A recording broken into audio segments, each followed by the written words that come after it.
This episode is brought to you by New York Life Investments. Investing success relies on two things: skill and stamina. At New York Life Investments, we're an asset management partner built to help you master both. Tap into forward-thinking strategies and real-time insights at newyorklifeinvestments.com.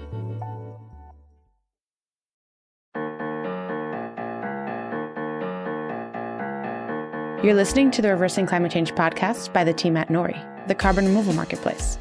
This is a show about the innovators and entrepreneurs developing solutions to climate change.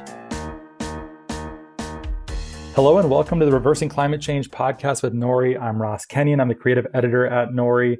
Today I have with me Mónica Guzmán, author of I Never Thought of It That Way, director at Braver Angels, some other things that you've graciously allowed me to leave off. Hi, Mónica. Hi. Hi, Ross. How's it going? Good. Sometimes it's so unwieldy to introduce people who are as accomplished as you because I'm just like, I'm already stumbling over my words. So thank you for excusing me. Totally. Yeah. Yeah. Well, you published a book and you pitched this one right over the plate for me. It's called I Never Thought of It That Way: How to Have Fearlessly Curious Conversations in Dangerously Divided Times. Why did you write this book? Start with the big one. Oh boy. Well, got to the point where it really felt like we are so divided that we're blinded. Division, everyone talks about how toxic it is, how polarization damages us and pulls us apart. But at the end of the day, it also just keeps us from seeing the world as it is, which means it keeps us from being able to solve the issues we want to solve or, really get creative at all when we're this afraid and this surrounded by misperceptions of other people that we don't always realize how we could possibly even correct them because we're just stuck in these information ecosystems or just these default settings in our worlds that make it really hard to get curious across divides because with who and how, and haven't we already burned every bridge there was anyway? So it gets pretty tough. So there's eyes on the cover of the book for that reason, because this is really about seeing the world by seeing people. We can't be informed about the world when we're not informed about people and their perspectives, and we are severely misinformed about them now. Do you think it's possible that there exists an objective view of reality or the world? I think you implied that a little bit. And I think that view's gone out of fashion. Interesting. Ooh, an objective view of reality and the world. I mean, I've thought a lot about what objective means. Having been a journalist most of my career, there's been a fascinating debate about objectivity versus transparency, for example. And some defenders of the traditional concept of objectivity in journalism talk about how it's more of a craft and a practice to try to get out of yourself and acknowledge that each of us has a viewpoint. And that if you want to see an issue or something that is shared as truthfully and fully as possible, you have to get out of your own viewpoint to be able to see it from many angles. So if there is an objective reality, I'm not sure that any of us, like a full and complete reality, I'm not sure any of us, without being God, could see it all. But I do kind of have this sort of polygon theory about complex issues, which is the more facets you can see to an issue because you've had lots of conversations with people who see it many different ways, the closer to truth you probably get. I love that polygon theory. I've always called it thinking kaleidoscopically or being intellectually promiscuous. Those are the two terms that phrases I've been I vouch for those as well. Those are great. The way that I often explain it is that basically any framework you have for understanding say a social phenomenon, if you're able to, the easiest example for me to use here is Marxism. So like, even if you don't think Marxism is a true theory for the full picture of the world, it is maybe really good at understanding or explaining some of how classes work and interact with one another, how property relations can shape a society. It misses quite a lot too. But if you're able to take that and say, there's some interesting ideas there without committing your entire self and identity into that, is that useful? Yeah, no, I think it is. I think of just layering points of view, testing them all out, see if they kind of make sense, and then trying to layer them and seeing what happens when you put all those layers one on top of each other and look at the world through that. And that's very challenging, and we can't do it for everything. But I kind of like that, people who are naturally interested in climate, for example, might be drawn to complicate their views of climate in a big way so they can get closer to truth. Or conversely, They might be drawn to, just have one point of view and stick to it. And so I think we all have that choice of the things that we're interested in. Are we going to seek to add friction to our existing view of that thing? Or is our interest instead going to lead us to want to pick a side and stick to it and then spend our energy defending our point of view? I'm so sympathetic to this, but I'm not always sure that it served me personally very well, in that I often play the role of the actually guy, where you're like, actually, there's a lot more nuance here. And it can, frankly, have crossed the line with it before, where people are like, this is annoying. And then in cases where maybe there is a moral bright line, I extend more credit than is maybe due. Well, maybe you don't even agree with that premise. I'm not sure where the limits of curiosity should naturally be defined. But I feel like it's also lonely, because I'm less able to join teams or people who have an affinity for a certain way of thinking. So I'm just often alone, which makes it's fun, but I'm just like a galaxy brain over by myself. And I'm applying that in the meme sense, where it's mocking. I'm not saying I am that thing, but I don't know that it's always been so good to me. Am I missing something? No, I think you're right. I mean, in the course of writing the book, really reflected on why have I practiced so much curiosity and what has it added up to for me? And I've found points in my life as well where my sort of inability to just pick a side and stick to it, or my sense that, there's nuance, I'm just going to kind of leave the door open to other points of view, just meant, less sort of close, fun attachments to people or groups based on that. And I will say, I don't think that any of us could demand, right, that everyone be a certain way. Like, to me, the healthy assortment of personalities and styles is a mix, right? It's a mix of total committed fighters for a point of view, and also the people who are standing at the boundaries of that circle and looking for other people who are curious about it, but also being curious about other circles floating around the ether. And I feel like for many things, I enjoy being at the boundaries of these communities of point of view, communities of interest, rather than at the center. But I think we all have issues where we are committed at the center and issues where we are at the boundary. And the healthy thing is to have a good mix of all of them. And of course, history would look back and say, well, it's a good thing that we had enough fighters for this wonderful thing and that wonderful thing when we needed the fighters. And it's tricky to know when you're living in the moment, whether the balance is right. You just gave me a more nuanced answer for me to mull over. What am I supposed to do with that now? I don't know. Think some more? I've already done the thinking. It's not helping me. I need this is very Seinfeldian, I guess. But it's not. Yeah. Did I need more nuance in my life? I don't know. No, I see what you mean, though, because one of the things that pulls us away from nuance is, well, man, you're complicating your own conversations now. And you might be the annoying person who has a question when everyone else is ready to move on. I mean, that's not fun. But I would say in times this divided, it's the people who insist on curiosity who are needed in a lot of ways and in a lot more places. You have a story in here about your parents and your relationship with them and not wanting to lose that. Why don't you tell it? And has there been any updates since you wrote the book? Are you guys getting along better since you've been thinking so deeply about this? Oh my gosh. Yeah. So my parents and I were all Mexican immigrants and came over, in the late 80s and lived in the States for a while. And then in 2000, we became citizens.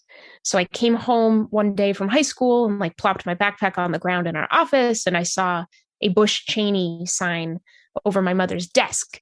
And that's when it just first kind of dawned on me that all these conversations and debates we had about political issues actually meant that my parents were Republicans. In my head, I was liberal and I was leaning Democrat, and it seemed obvious, because I'm a high schooler. I don't know any better.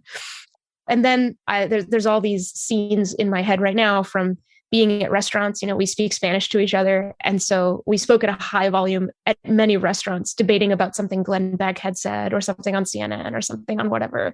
And I think we got away with speaking a little louder than others might because we knew no one could understand. I don't know. No one could understand in our rural New Hampshire town where I grew up.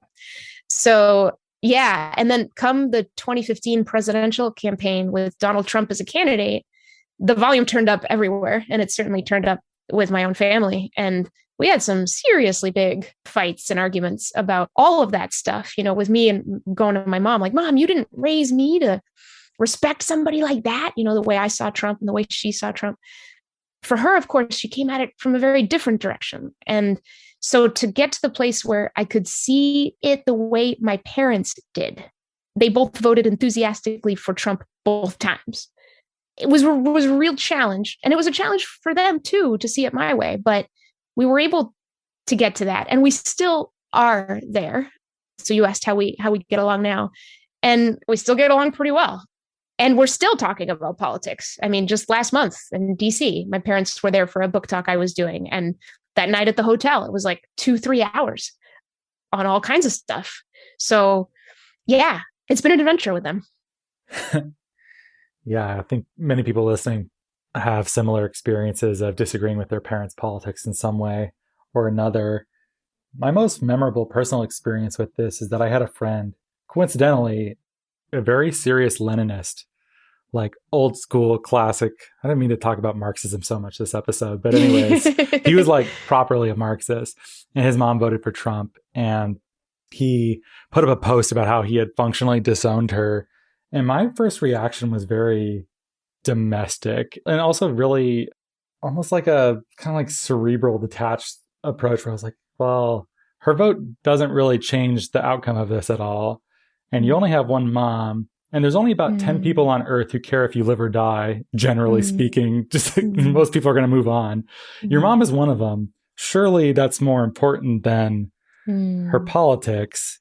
I'm willing to say that for Trump, perhaps, but would I also be willing to say that for someone who was much worse than Trump? At what point should I be throwing away relationships with people for despicable actions? If you don't think Trump is it, where should the line be? Yeah. And it does feel like a lot of people are making that calculation for themselves. And that's the only way the calculation can be made. It's completely personal. With COVID and the vaccine, I've heard of a lot of folks who, have just said, that's it. Like, I can't talk to my uncles or my aunts, or I can't visit them anymore. Like, we're done if they think of health this way and they've made these choices. But man, I do think about that a lot. And it's a difficult thing to think about because you take your political sensibilities are tied in with a lot of morality and a deep sense of what's right and wrong. And then your relationships with your family, well, obviously there's like a deep connection there, hopefully, and kind of a baseline love. And so when those two things get into conflict, I think a lot of people are sensing that in a way that maybe they haven't in their entire lifetimes, maybe in a couple of lifetimes. It's been really rough for people. And because of the work I do, I hear from, this is my daily work. I hear from a lot of folks who this is their life, and it's a lot of pain, and it's drawing them to my work. It's drawing them to the nonprofit where I work, Braver Angels. And, people know it's all broken and they want a better way, but how do you get away from a sense that this thing is despicable? And I can't, if I relate to people who believe it or who behave based on it, aren't I then conceding my own self to it? Aren't I endorsing a morally reprehensible thing? And that's a real puzzle for folks. And I think it's difficult even to talk about that. To complicate that, I think, is one of the big jobs of today, is one of the things that I try to do. Yeah, why don't you try to do it here? What's an alternative way of approaching this issue? I noticed that you said that it's a personal decision here at the beginning of a difficult answer. Yeah. But let's take for granted that this person may be redeemed or this relationship is worth fighting for. A guy on the bus saying something hateful, like you have no obligation to repair that. Or, right. But your parent Yeah. or a child or something like that, what's a way of even having a productive conversation these days? Yeah. Well, one thing I'll get to before I answer that question specifically is just the other day, someone was telling me a story about how they were talking to an acquaintance of theirs, a friend, and the friend said something horribly racist. I didn't ask what it was, but just taking for granted. Okay. The friend said something horribly racist right in front of them. And that right then, this person decided, that's it. I cannot talk to him anymore. It's over. And that then the next day, he was talking with a Black friend, and the Black friend told him, no, you turn right around and you make sure that you are still in relationship with this person. And so that sort of made him kind of think, and we ended up talking about this. And the principle there is that every time we burn bridges with each other across difference, we are eliminating the chance of a connection where the other person could see things the way you do, even could, or where you could see things the way they do. So every time you cut off that relationship, You're eliminating that chance. If you leave the relationship intact, but take breaks or don't talk about it for a while or figure out a way to talk about it at some point, you're allowing that difference, that challenge that your view presents to that other person to remain in their life. I love this because it validates what I think. I've told this story before too, that I had a friend who went a little bit off the deep end and got disowned by a social circle that I shared with him. And my reaction was, well, you're just throwing him to the crazies. Then all he has for reinforcement are people who agree with him on this nutso stuff. Surely it's better if you hang around a little, and just even if their trajectory is kind of already set that way, like surely some minor nudges couldn't hurt.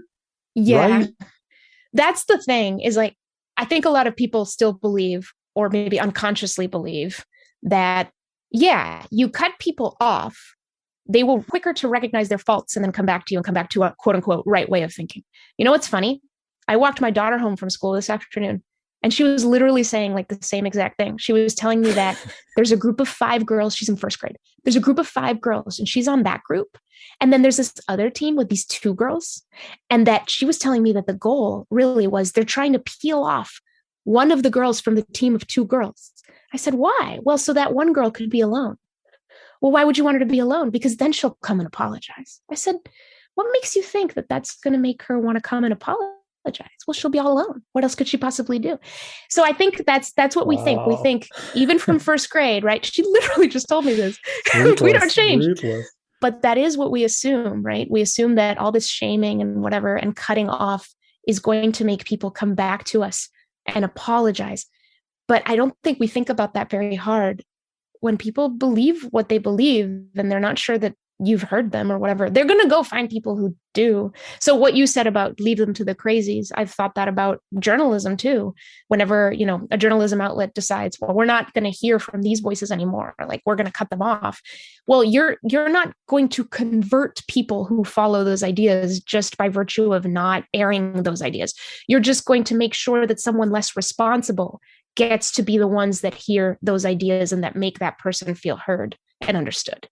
So that, I think, is ultimately the challenge, is we have to understand each other instead of just say, I want nothing to do with that. And then folks who don't feel understood, who may believe things that whatever, you can judge them as you will, but they will go and find others who believe those things. They will, especially if they're proud of that conviction and they think that the rest of the world is just not listening. And we also framed this part of the conversation in terms of, in your heart that you are right and this person is wrong. And your job is to, in a very Machiavellian way, stay in their life so you can bring them back to the good side. Yeah. When in fact, you might also be wrong about some things or be missing. And I think that's where your book really comes in, I think, in a big way, right? Oh, absolutely. Yeah. Because I hate the presumption we make that we are right and that we just need to educate these other people who disagree with us. That's so terrible. I mean, I talk about, curiosity is the whole point of the book. And when you are condescending, you cannot be curious. And people can tell when you are being condescending. It's not something you can fix in your words or the way you ask questions. If it sits there in you, you're not going to get very far. So you have to begin by believing that the person is absolutely valid and that their perspective comes from a valid set of experiences and perspectives that you do not yet understand. And the other thing is, even if they do believe something, I don't know, QAnon, right? If we can pick something that, okay, well, most people would agree that stuff is just baloney. All right, fine. Even if they believe the QAnon, right? If you follow their perspective and you ask them how they arrived at that, you will hear a story that you can relate to. And you will hear the truth of their story. And that's going to allow you to kind of walk alongside them and see them. And then instead of sort of somebody being defined by what to you is their ugly opinion or their false conclusion, it's going to be defined by a whole lot else. And that bad opinion or ugly conclusion is just one piece of the pie. It's just at the tip. It's just this last thing, but there's so much else going on. Yeah.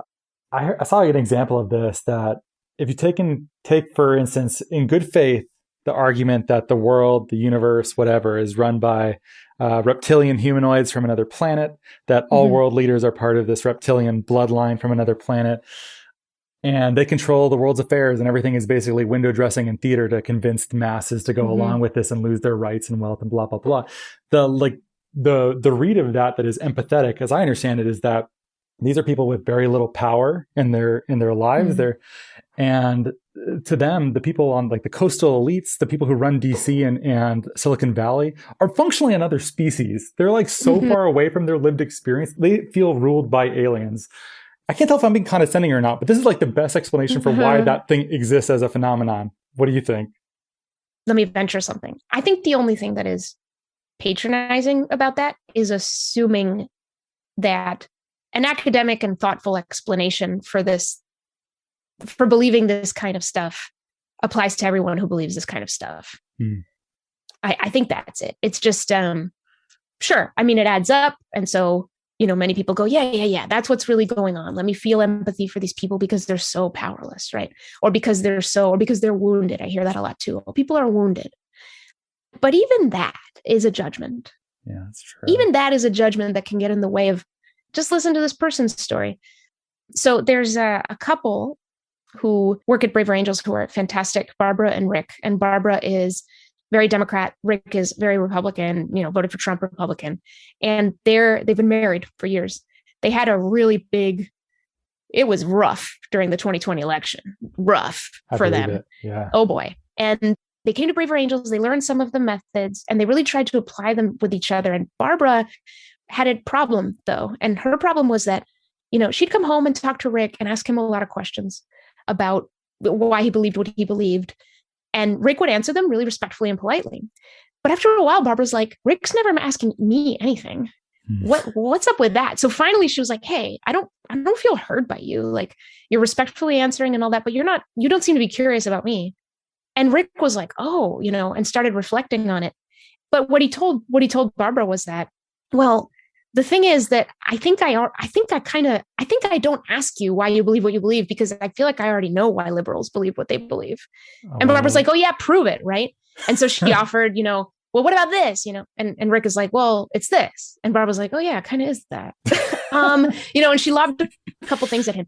And what they realized was Rick was surrounded by liberal points of view. And so he did feel like he understood them because he gets to read about them. They're all over the media, whatever.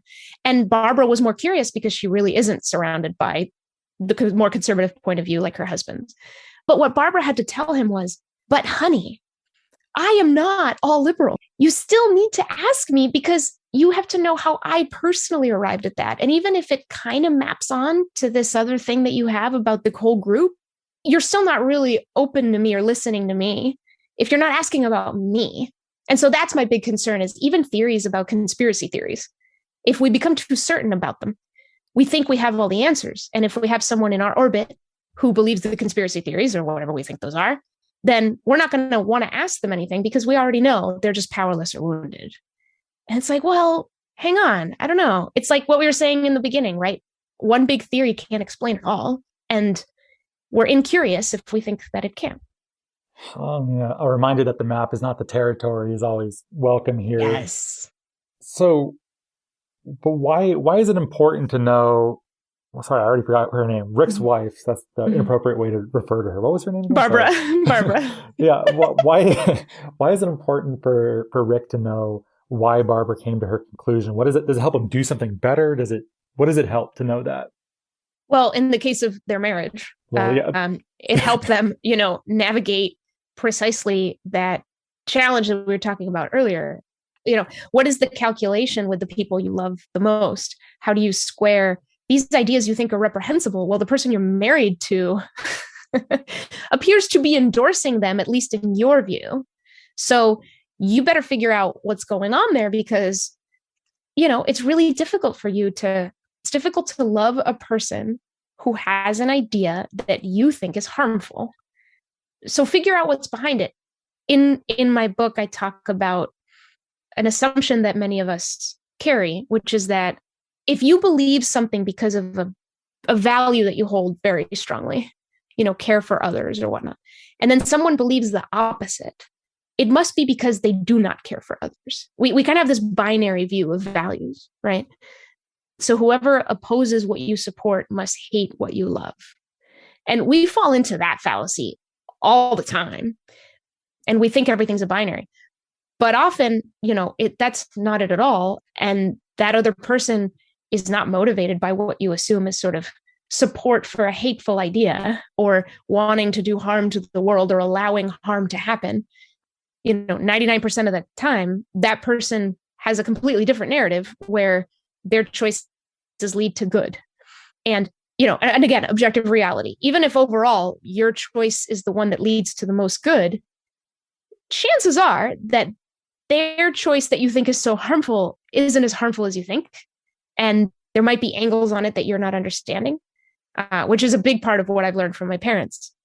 There's just a lot that I don't see because I care about what I care about and they care about what they care about. But neither of us has the total set. I think that's the case. I saw it today. Here it's May 3rd. So the Supreme Court leak for Roe versus Wade came out late last night. And I've seen people posting this meme of things being like, well, if you don't like abortion, here's this list of policies that you surely must support. But I have like pro-life friends and they would cut that deal in a second. If they said no more abortions, but we have to pay for universal childcare and parental leave, abortion is that like being pro-life is so important to them that it's almost a single issue thing. They would cut that deal without even thinking about it. My mother's one of those people. Yeah. But I feel like it's presented as this like kind of slam dunk kind of thing where I'm like, if you talk to these people, they'll gladly side with you on this. It's really surreal. Yeah. And I think those memes do come from, this really flat way of looking at people and not very well informed about how people's perspectives actually work or how complex they truly are. We traffic in so much memes and slogans and talking points that we forget that everyone else is just as capable of complex thinking as we are. And that some people hold extraordinarily deep concern about one or another value. And it means everything to them. And so my mom has been a really good example for me about that with regard to abortion. It's like, it's just not separate from murder for her. It's just not separate from murder. And murder is the worst. It's the worst. So if you're sitting there and like, this is murder, oh my goodness, then what an amazing thing the Supreme Court's about to do. So yeah, and it can someone who does not believe that abortion is murder, or at least believes it needs to be legal, whatever it is, can someone sit with that point of view or sit with someone who truly believes that this is a huge benefit to humanity, this is correcting a big mistake?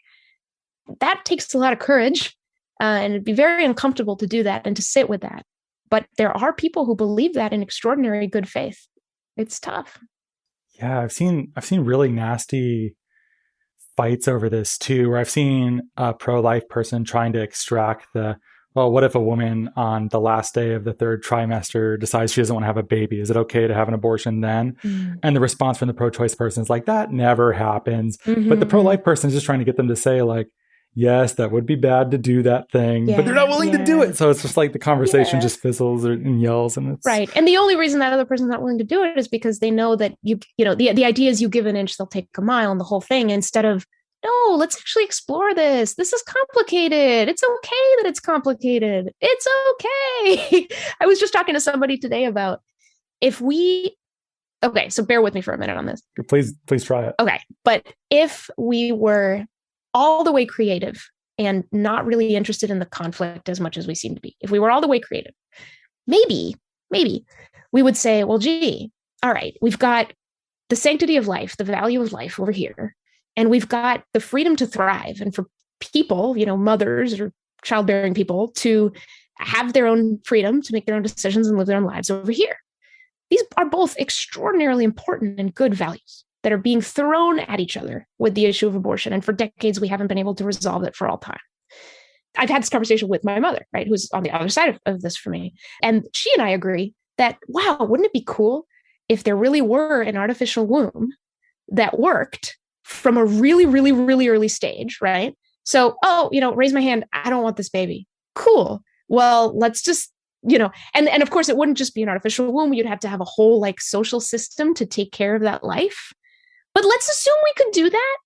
Maybe that would resolve it for all time. And then the next little thought experiment step is, imagine if even a tenth of the energy that we've put into just yelling at each other about this and wanting other people to change their views was devoted to actually working on what could actually be a solution. You know what I mean? Like, and I'm not saying doctors haven't worked on this, but I don't know. I don't get the sense that they've worked at it with the same passion that people have devoted to the issue. So if people really want to solve the issue, it seems like the one way that everybody wants to solve this issue is so their side totally wins.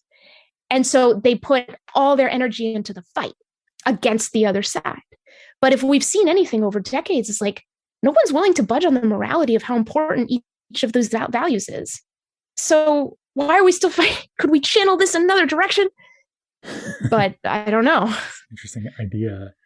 Yeah. What is with that desire to say there's like a big election coming up and you get your side in and you want them to run with the ball as far as possible during their time, but you know the pendulum's going to swing back. And if you either change the constitutional rules or mores around it that make things like, hey, you're not really supposed to, affirm or block someone's nomination in the lame duck period.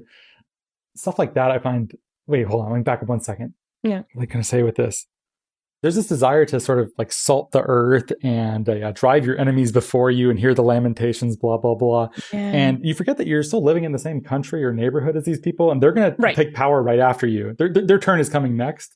And so why aren't we more long-term, even medium-term thinkers about that? That's it. We're not long-term thinkers. And again, okay. I think you're absolutely right about that, but I want to give credit to the short-term thinking here because level of threat with something like, Roe v. Wade being overturned. That's a biggie. Oh my Lord. For people who are on one side of this issue, that is, oh my goodness. I completely understand reckless and radical action. I get it. And it's going to be, you're not going to argue against that. But the same the other way, right? It's just, I don't know. I think I've thought myself into a corner. You need a minute to recover. It's just, do we finally find your limit? Is this where it is? I mean, I talk a lot in the book about kind of knowing when to kind of take a breath, take a break, that kind of thing. But I think I was just overwhelmed with the emotions that everyone's feeling today. A lot of people are feeling, and how vastly different they are, because there are people like my mother who are extremely happy and are looking at most of mainstream media being extraordinarily panicked. I danced around this question in my own head that, and it might sound hokey, but it means something to me. But how do we build a world where more people can be seen?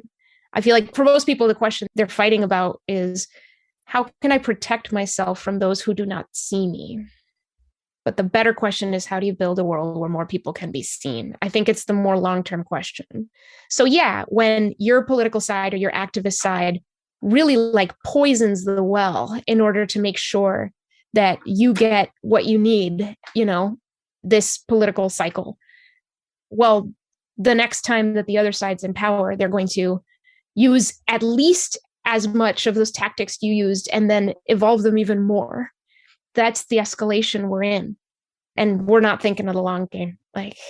No. Yeah. How could you? That tit for tat strategy, the dynamic of it is just basically baked in. I don't know how you... It is. And we're trapped in it, and I get it. And I've talked to a lot of politicians, kind of on background and individually. Nobody likes this divided thing that we're doing, but nobody knows how to get out of it seems.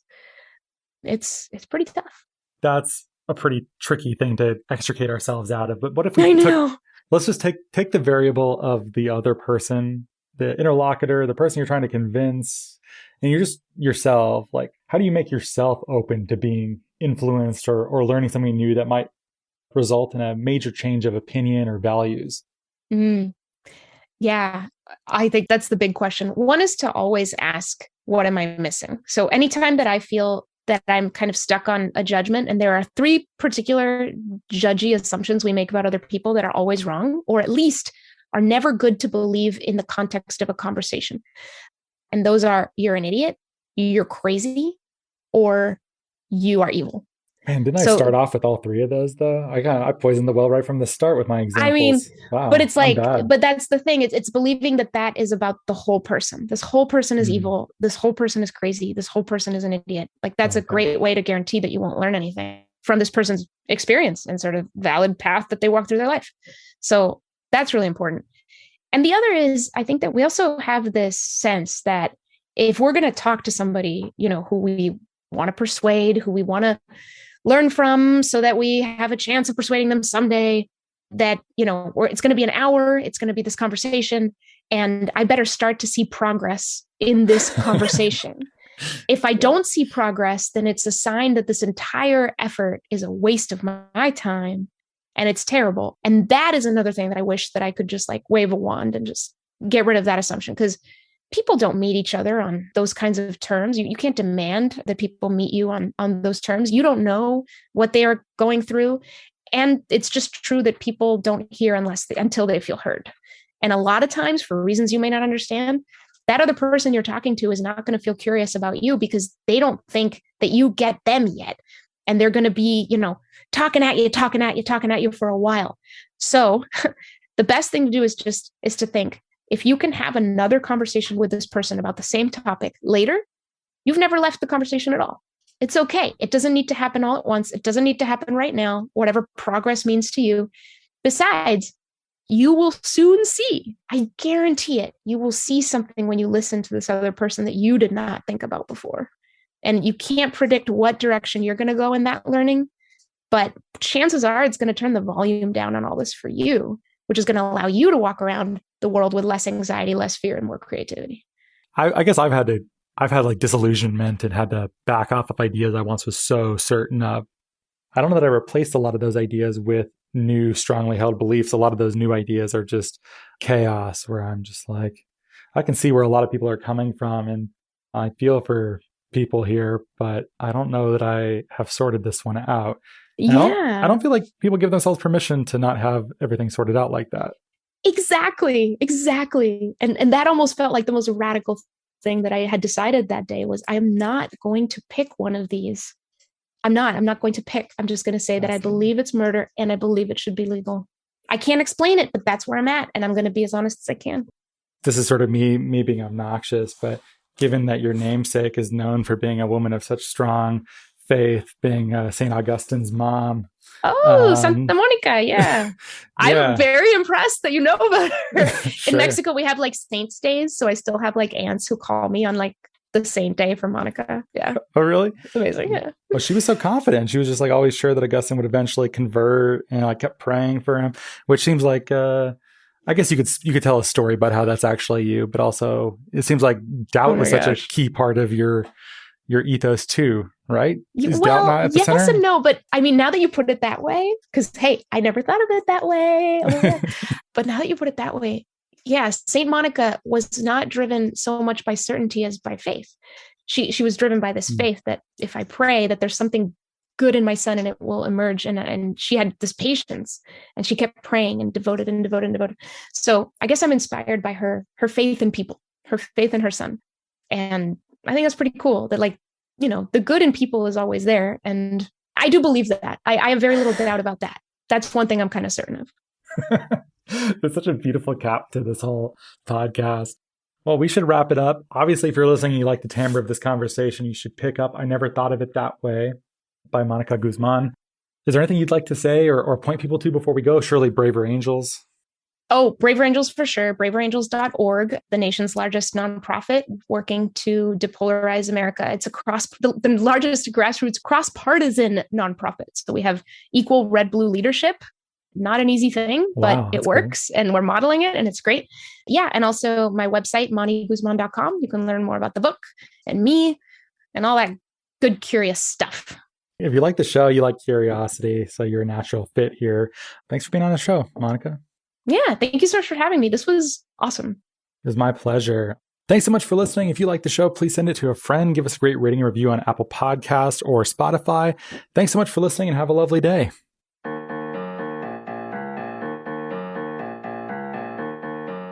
Thank you so much for listening. If you could please subscribe and give us a great rating and review on Apple Podcasts or a rating on Spotify, that'd be much appreciated.